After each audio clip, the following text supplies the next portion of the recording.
All right, so step one is remove the tent.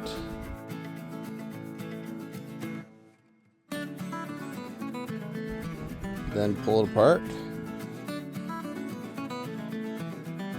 Step three, place the shelter in center of the area, so that's where we're at now. Then you pull it more. Put the corners on, lift it up. So to lock it into place, you just push this up until it clicks.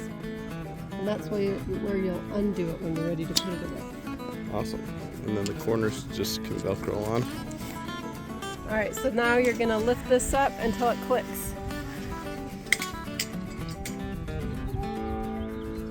We just grab that and you just snap it to the bar, and it's as easy as that. And then you're done. Easy, easy peasy.